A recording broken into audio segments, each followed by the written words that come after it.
So this week Rialto Channel is playing the remarkable Loving Vincent, the first fully painted animated feature film. It really is an incredible technical feat, this film, and the result is wonderfully moving. So Vincent van Gogh, of course, one of the world's most famous painters, even though he was largely unknown when he died. Vincent is not only famous for his paintings, but also for his tortured life, notably for cutting off his ear and shooting himself while painting at his easel. His tragic death has long been known, but what remains a mystery is how and why he came to be shot, and that's the story that Loving Vincent tells. So the idea behind this film was to let Vincent's paintings bring his story to life.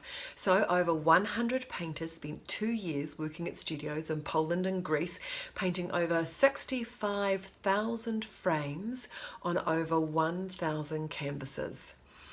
So all the characters in Loving Vincent are performed by real actors, and they provide the inspiration for the painters to animate over.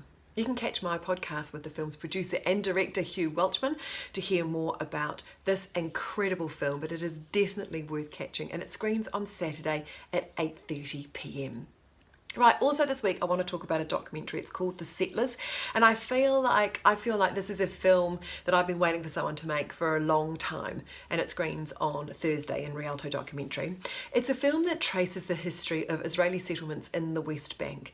It uses excellent archive footage, interviews with politicians and academics, but more importantly, interviews with ordinary people living in these areas, past and present, to give us a cohesive look at this issue and why it's impossible to solve.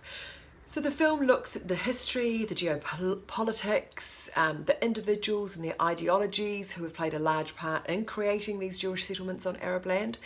The director, Shimon Dotan, puts this complex and important issue into context. It's actually a very concerning film, as it should be, because what you take out of it is that Israel is facing an irresolvable paradox. So, as one academic mentions at the end of this film, the differing visions for Israel as either the greater land of Israel or the democratic state of Israel or the Jewish state of Israel cannot be reconciled, and one side of that triangle must be dropped, and yet no one seems prepared to alter their vision. So controversial and contentious, The Settler is a good dinner table conversation starter.